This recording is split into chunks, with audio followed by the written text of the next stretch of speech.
금년에 들어서 두 번째 주일에서 하나님의 은혜 속에 사는 사람들.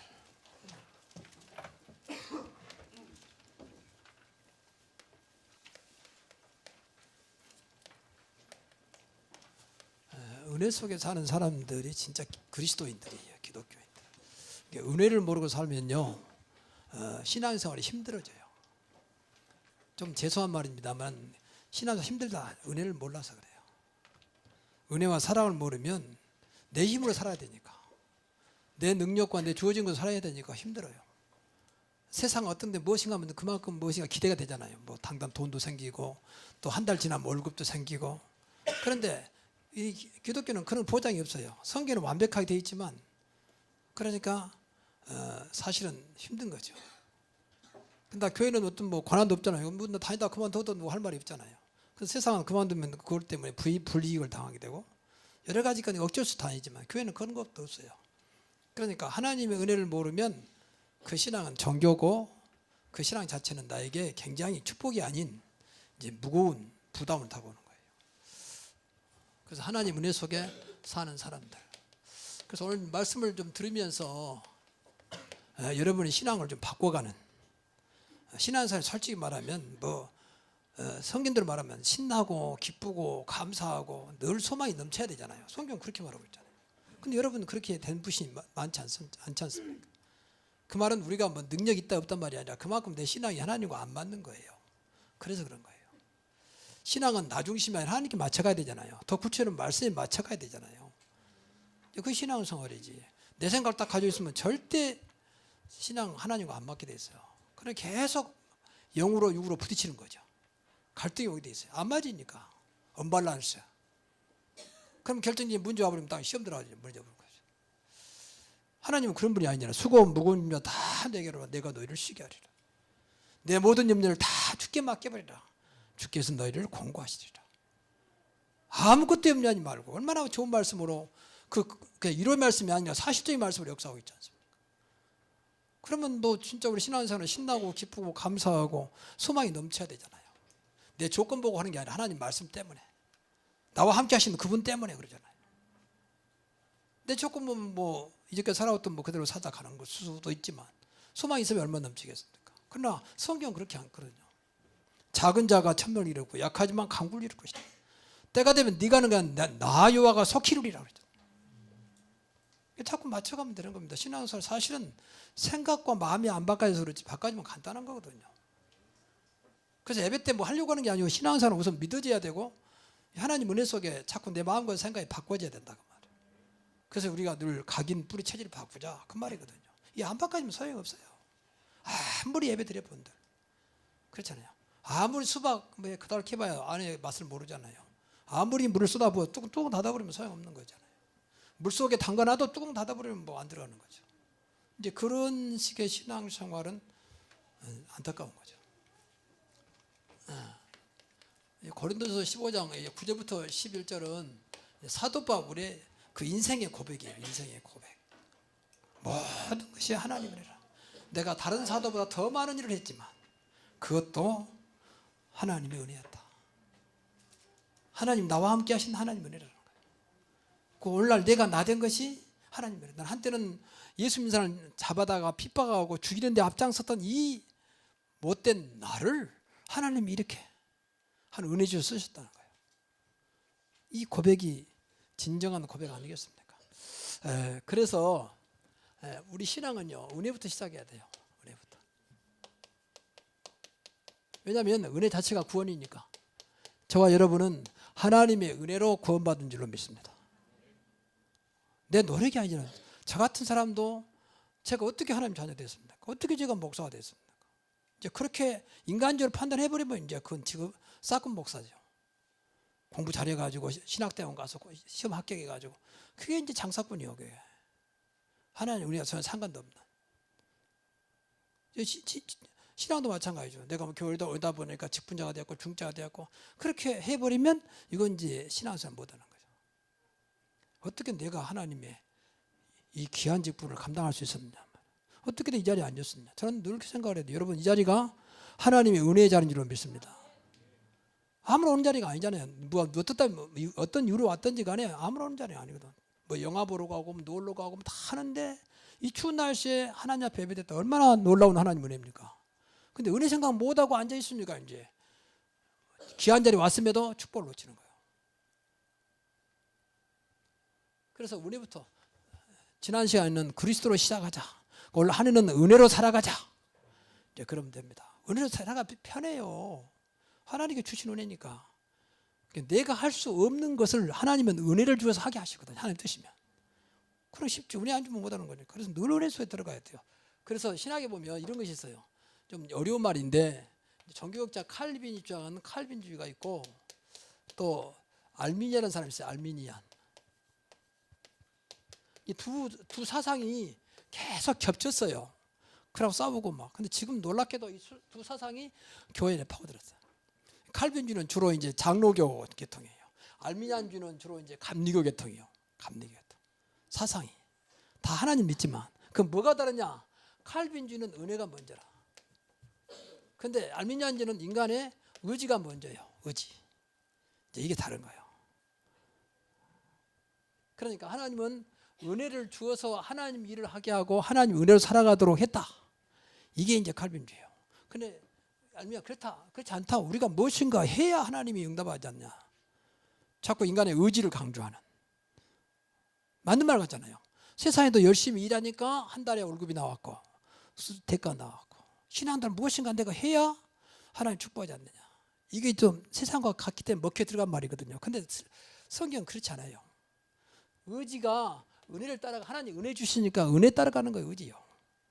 하나님이 응답하시고 응답 따라가는 것이 의지거든요. 내가 뭐 하니까 하는 축복한 게 아니라 그 말이에요. 그럼 아무것도 하지 말란 말이냐? 그 말이 아니에요. 믿어지니까 하는 거 아닙니까? 그 믿음 자체가 은혜예요. 그 자꾸 하나님의 역사 속에 내 따라가야지 내가 무엇인가 해서 하나님을 끌어들이려고 하는 이것은 아니라 그 말이에요. 쉽게 말해서 가족에도 생각이 틀리잖아요. 가족도. 그러면 기도했다. 그럼 누구 기도를 응답하겠습니까? 만약 기도가 틀렸다면 누구 기도를 응답하겠어요? 똑같은 하나님 자녀인데. 그럼 하나님 늘 헷갈리지. 이제 그게 알미니안이라 그 말이에요. 그게 사실은. 근데 교회 안에 이게 굉장히 강하게 주장했어요. 이게 강하게 주장하다 보면 이제 율법이 되는 거예요. 할 수 있다. I can do. 이거 전부 다 알미니안주의예요. 무엇이 할 수 있습니까, 인간이? 하나님의 뜻이라면 하나님께 역사하시면 할 수 있는 것이지. 우리는 모든 주도권이 하나님께 있는 줄로 믿습니다. 하나님께서 허락하시니까 하는 것이고 하나님께서 노하니까 안 하는 것이고 그래야지 신앙생활 되는 것이지. 무엇인가 내가 할 수 있으니까 하는 것이고 안 하면 못한 것이고 그건 아니거든요. 그래서 앞에서 말씀드린 대로 이 하나님 중심으로 바꿔져야 여기에 내가 쫓아가는 것이 의지라고 말이에요. 이 말을 좀 어려운 말인데 이것도 이 알미니안에 빠져버리면요 신앙생활 피곤해요. 피곤해. 그래서 과거에 내가 율법에 잡혀서 또 이 사단에 잡다 보니까 내가 그렇게 금식하고 철야하고 철학기도 해야 하나님 응답한다고 생각했거든요. 그러면 막 그것만 본다면 하나님 얼마나 나쁘신 분입니까?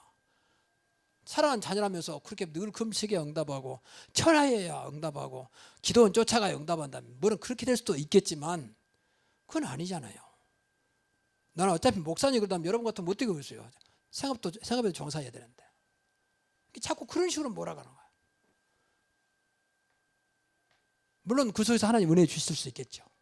근데 내 의지가 되니까 내가 40일 금식하고 내가 또 이렇게 금식했으니까 됐다. 그건 아니거든요. 그래서 이 생각을 안 바꾸면요 신앙생활이 굉장히 피곤해요. 그럴 답도 없어요.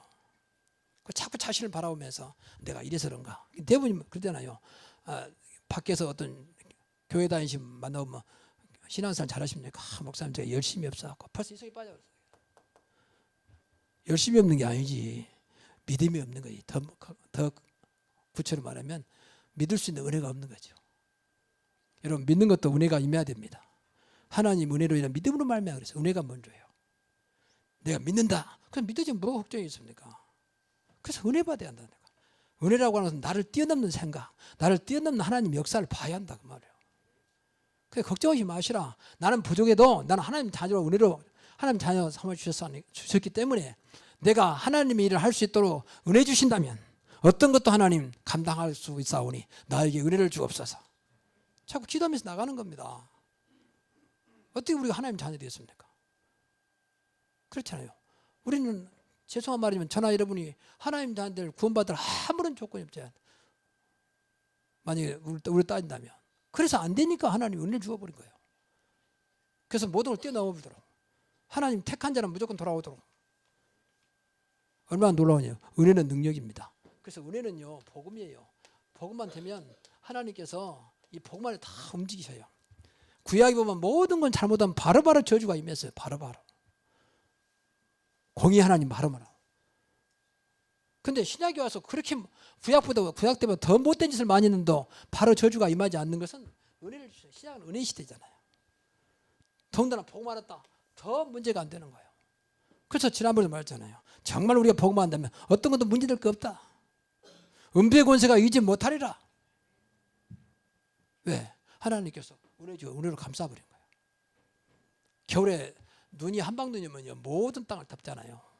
그럼 모든 땅은 아름다운 경치요. 설경. 한 폭의 그림이라. 어떤 것도 안 보여. 뭐 추한 것도 안 보이고 다 하얗게 덮인. 그러다가 이제 봄 되고 다 녹아버리면 이제 추한 거 드러나잖아요. 그 눈 덮인 그 모습이 은혜라고 말해요. 하나님 은혜로 덮어버린다. 그래서 은혜 받으시라고 말합니다. 걱정이 말고 은혜 받으시라. 하나님 나는 도저히 감당할 수 없습니다. 그럼 나에게 은혜 주사 이 일을 감당케 하옵소서. 하나님 지금 은혜의 하나님이세요. 근데 그 생각을 않고 자꾸 인간 생각을 하면요 더 잡혀요. 더 잡혀. 더 꼬이고 더 막 연결되고. 그래서 이 세 가지 하나님의 은혜가 아니면 절대 빠져나올 수 없는, 이걸 꼭 우리가 알고 있어야 돼요. 빠져나올 수 없는 저주입니다. 사람들이 이걸 몰라요. 이건 내 노력으로는 절대 안 되니까 은혜 안 주면 안 되는 거예요. 그래서 은혜 안 받으면요 좀 죄송한 말이면 절대 못 빠져나와요. 구원도 안 돼요. 그렇게 복음제도도 안 통하는 거예요. 쇠기 경리기 그렇게 말해도 못 알아들어. 은혜를 안 받아서 그래요. 그래서 늘 은혜를 사모해야 됩니다. 여러분 잘 안 들어 보세요. 창세기 3장 문제, 이 근본 문제 아닙니까? 하나님은 떠난 문제요. 모든 저주가 시작되는 문제거든. 그리고 더 나아가서 창세기 6장, 11장 이런 것들이 전부 다 얼마나 인간이 하나님을 떠나서 나라고 하는 내가 주인이 돼버리는.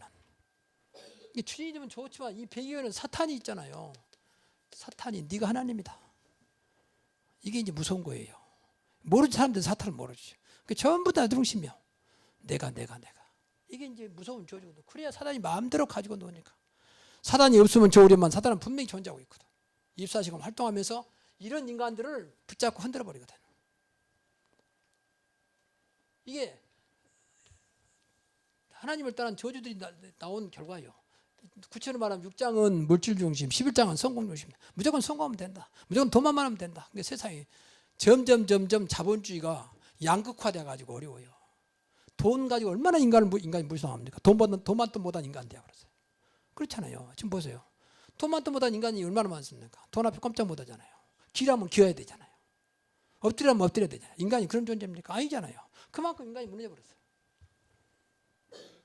하나님을 떠난 인간. 두 번째, 사도행전 13장, 16장, 이 19장은 말 그대로 전부 다 우상 문화에 붙잡혔다 그러고 하나님 대신해서 귀신들이 우상을 만들어 놓고 전부 섬기게 만든다. 섬기게 만든다.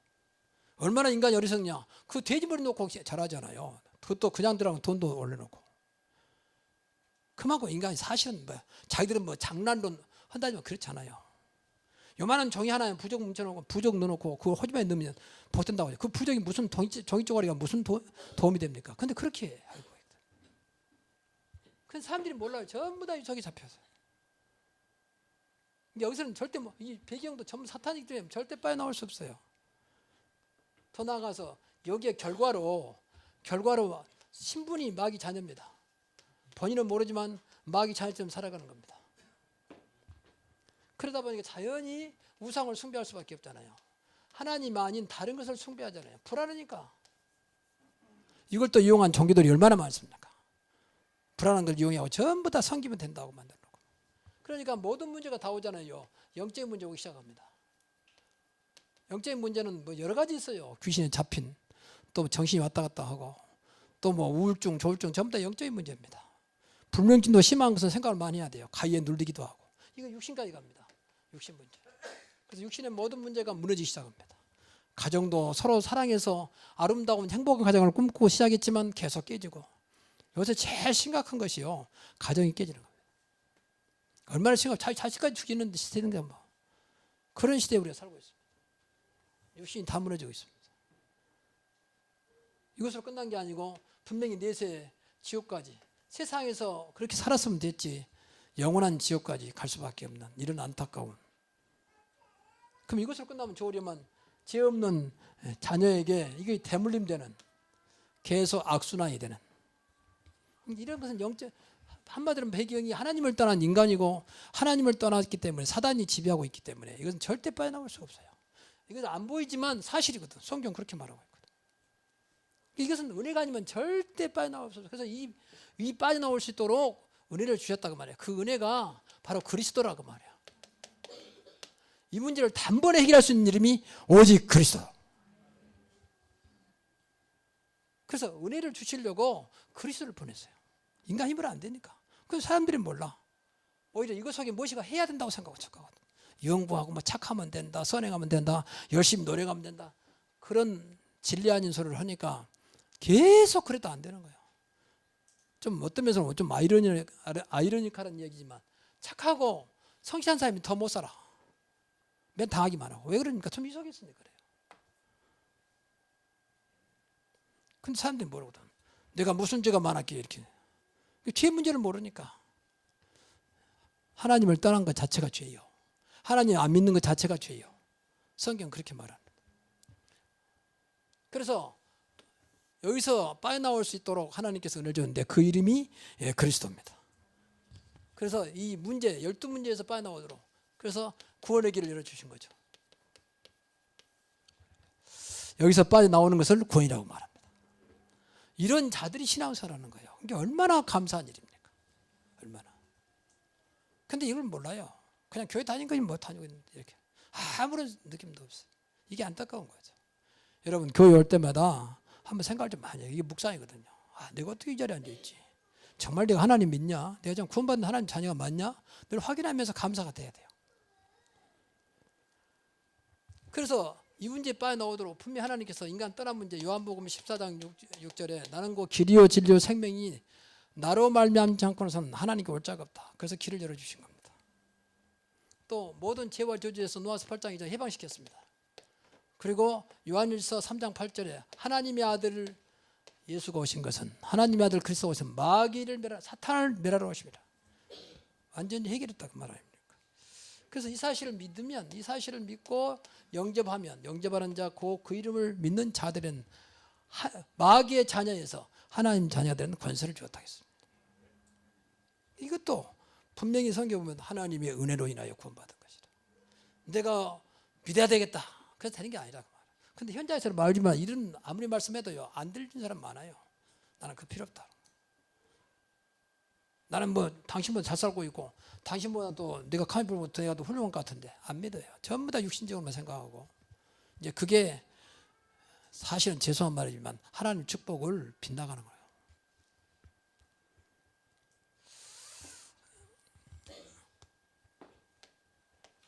네.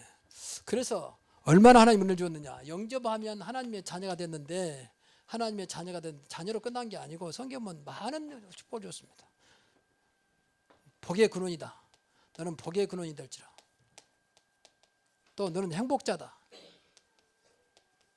뿐만 아니라 너는 하나님의 성전이다. 얼마나 하나님이 은혜 줬지. 나 같은 자에게 오셔서 너를 하나님의 성전 삼겠다. 늘 너와 함께 하겠다. 저와 여러분은 구원받은 자가 맞다면 하나님의 성전인 줄 믿습니다. 왕이 있으면 왕궁이 되는 거예요. 하나님이 계신 곳은 성전입니다. 얼마나 놀라면 영원토록. 고린도전서 3장 16절 하나님의 성령이 너 안에 계신 것을 알지를 못하느냐. 너희가 하나님의 성전인 것과 그랬잖아요.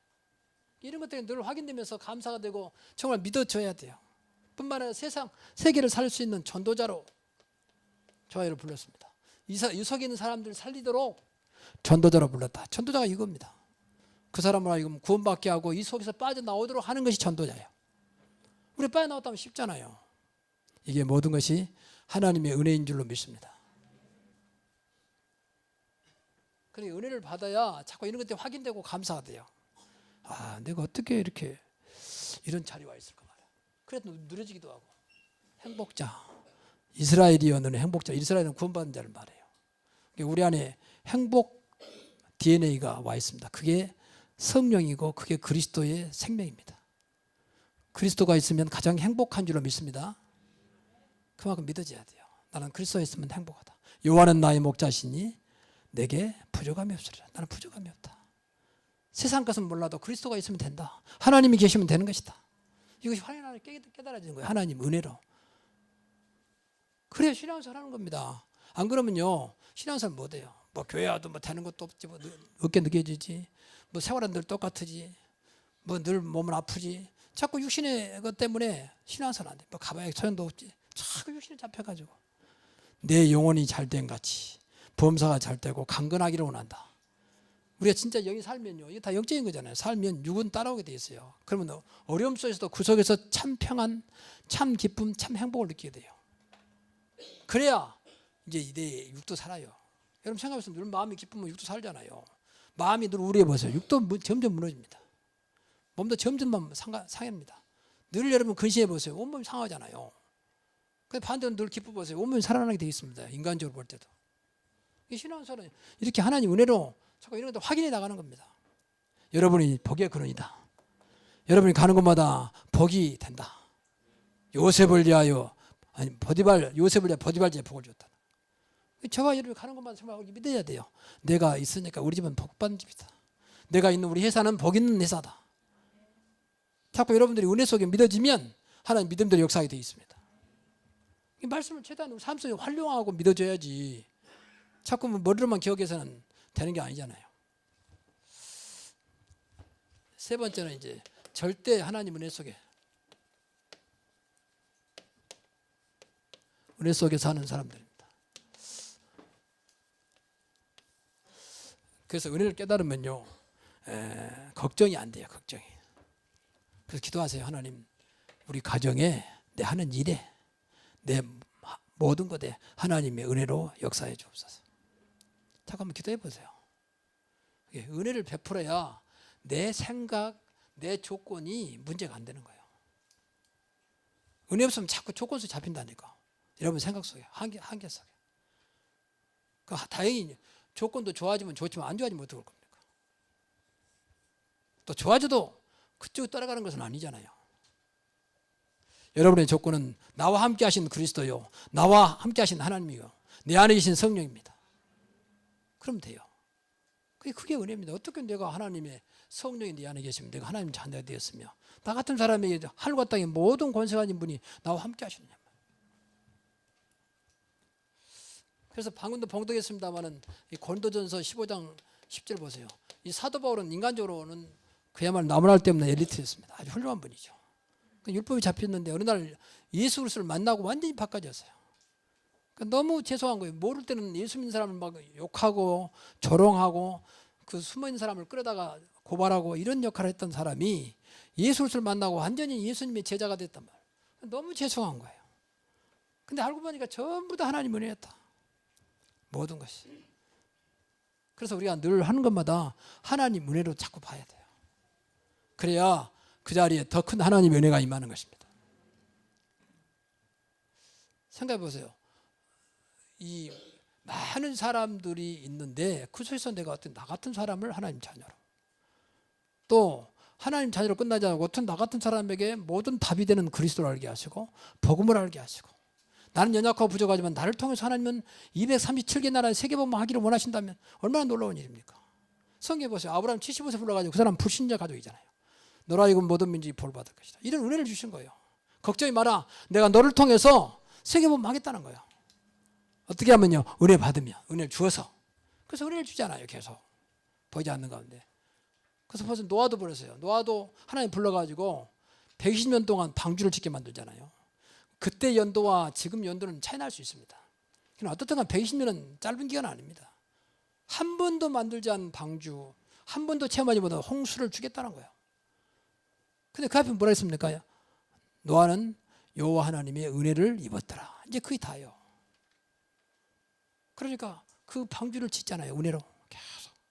은혜가 끊어질만 하니까 옆에서 계속 하나님과 동행하게 만들어서 깨닫게 만들어요. 그가 누구냐? 무드셀라요. 성경에 보면 300년 동안 하나님과 동행하다가 천국 간 사람 있죠. 그 사람이 에녹입니다. 에녹의 아들이 무드셀라입니다. 무드셀라 손자가 노아예요. 그래서 무드셀라가 제일 오래 살았죠. 몇 살 살았습니까? 969세. 그 연도를 계산해 보면 969세라는 그 기간이 노아가 방주를 완성하는 날이에요.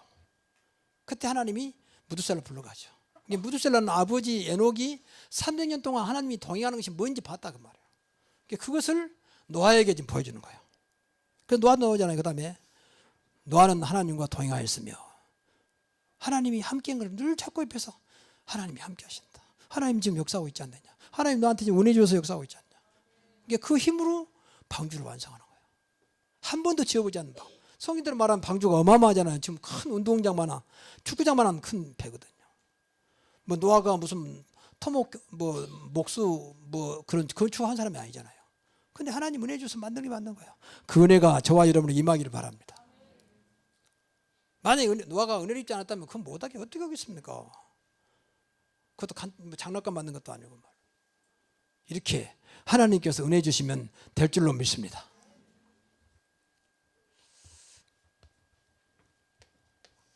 그래서 어떤 것도 문제 안 되도록 하나님께서 은혜 주신 거예요. 저와 여러분은 어떤 것도 문제 안 되는 은혜가 있기를 바랍니다. 문제될 거 없다. 자꾸 해야 돼요. 왜? 다 이뤘다. 요한복음 19장 3절에 다 끝냈다고 말이거든. 너희 죄값이 더 이상 문제 안 되도록 했다는 거예요. 그대로 믿어야 돼. 우리가 말씀 안 믿으면 뭘 믿겠습니까? 그리고 음부의 권세가 이제 못하리라. 내가 너한테 천국 열쇠를 주겠다. 네가 땅에서 밀면 하늘 밀 것이고 땅에서 풀면 하늘도 풀겠다. 그만큼 우리에게 응답의 권한을 줬다. 응답의 권세를 줬다 그 말이에요. 능력 주시지 않아서 모든 것을 할 수 있느니라.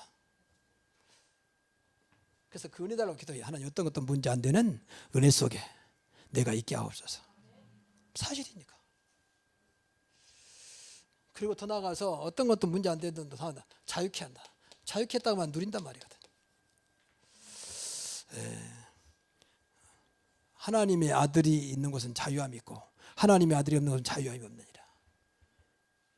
그러니까 그리스도가 있으면 어떤 것도 잘 문제 안 된다. 나아가서 더 편안해진다고 말해요. 문제 안 될 뿐만 아니라 진정한 하나님 나라가 이루어져서 의와 평강과 희락이 오는 어떤 것도 평안해지는 그리고 기쁨이 되는 그런 자유와 누림을 주겠다는 거예요. 이것이 어떤 면에서 은혜의 결과입니다. 주는 영이시니 주의 영이 계신 곳은 자유함이니라. 어떤 것도 여러분이 오늘부터 그리스도 때문에 자유함을 누리시기 바랍니다. 그 은혜 받아야 돼요. 괜찮아. 그래서 우리 예수님을 더 붙잡고 나가자. 하나님께 은혜를 구하자. 근데 마귀는 자꾸 반대거든. 그런다고 되냐? 자꾸 마귀는 부정적인 말을 속삭입니다. 그 말에 속지 마시고. 정말입니다. 여러분의 믿음대로 돼요. 내 믿음대로 될 줄 알았잖아요. 생각이 믿음입니다. 생각이. 생각 부정적인 생각만 안 돼요. 무조건 긍정적으로 하라 그 말은 아니지만 부정적 생각 이게 참 무섭거든요. 이게 사단과 아주 직결돼 있어요. 그래서 결론적으로 하나님의 은혜를 놓치지 말자. 그래서 우리 신앙생활을 제일 중요한 것이 있다면 구원받은 자가 맞다면 은혜요. 은혜. 그래서 은혜에 생각하면 감사가 돼요. 그래서 범사에 감사라. 은혜 모르면 범사 감사 안 돼요. 절대 안 됩니다. 인간은 늘 말 그대로 희로애락 속에 있는데 어떻게 범사가 됩니까? 근데 성경은 분명히 하나님이 하신 말씀 바울이 체험했던 이야기 아닙니까? 데살로니가전서 5장에서 범사에 감사라. 항상 기뻐하라. 어떻게 그럴 수가 있겠습니까? 근데 은혜를 생각하면 가능한 거예요. 나와 늘 함께 하신 그분, 어떤 것도 문제 안 되도록 나를 사랑하시고 응답하신 그분이 함께 하기 때문에 그 은혜요. 바울도 그랬잖아. 나와 함께 하신 하나님의 은혜로라 그러잖아요. 그래서 사도행전 13장 44절 보니까 항상 은혜 가운데 있어라. 그래서 늘 항상 은혜 가운데 있어야 돼요. 오늘도 하나님 은혜 속에 살게 하옵소서. 내가 하나님 자녀이기 때문에 나와 함께 하신 그 은혜 속에 살게 하옵소서. 한번 해보세요. 기도부터. 또 베드로전서 5장 12절.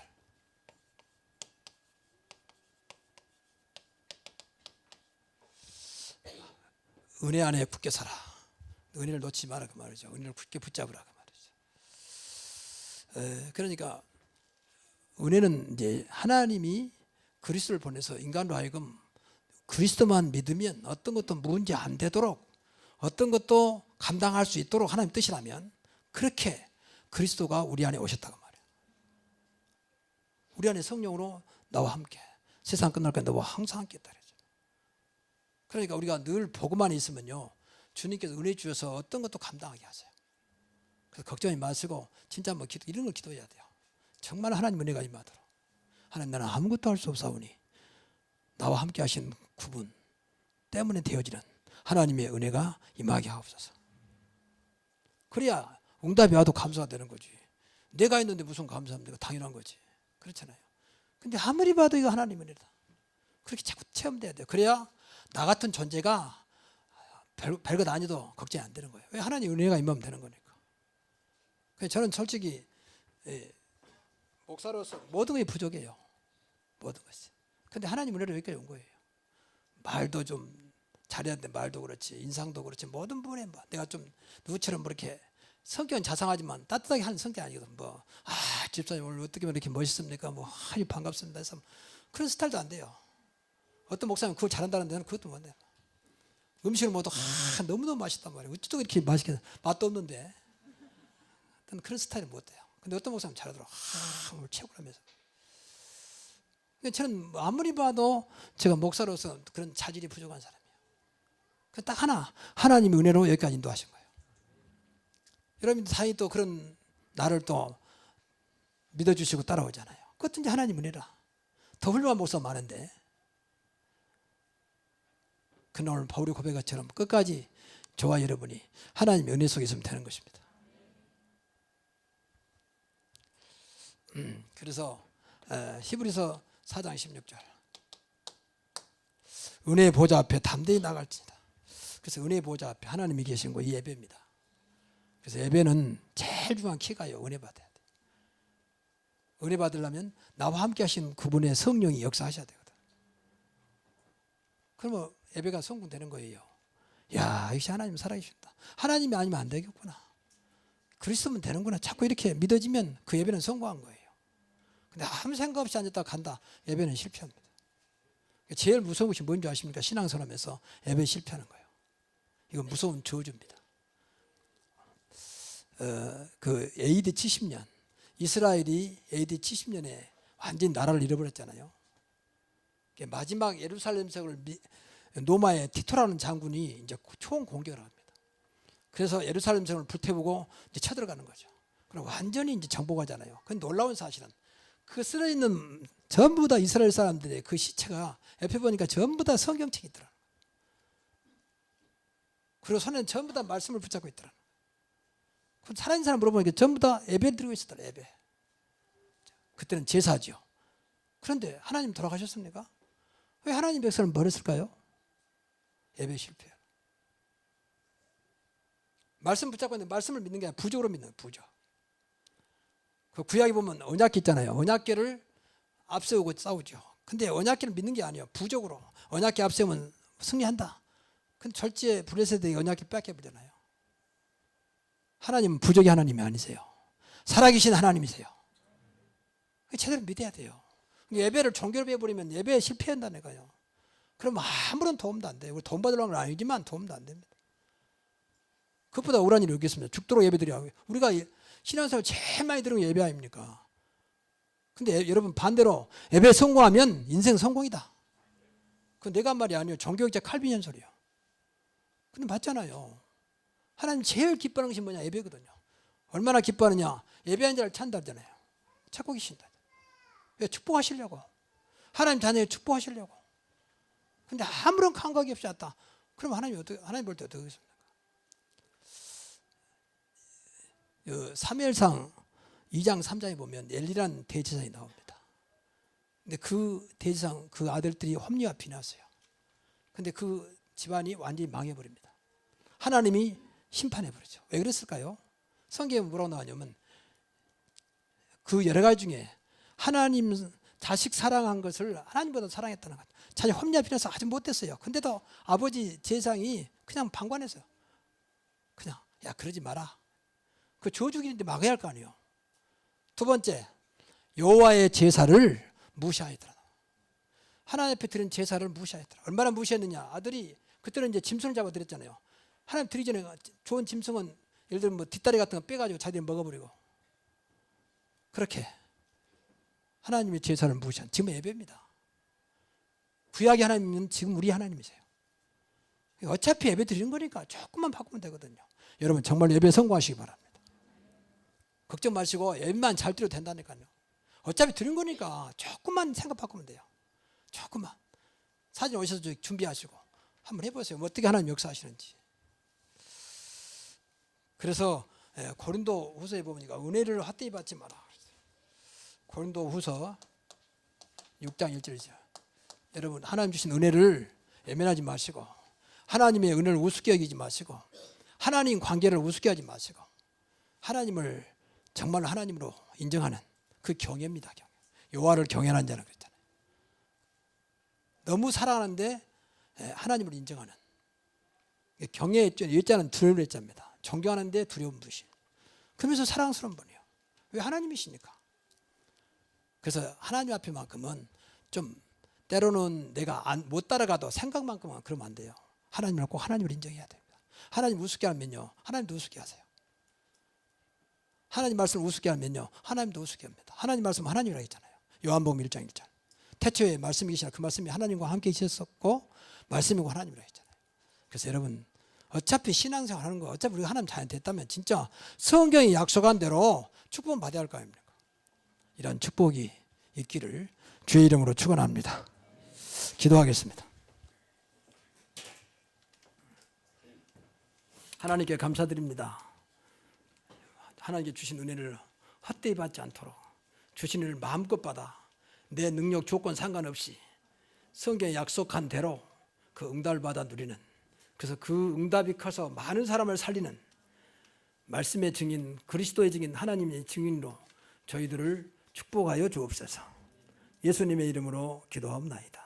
아멘.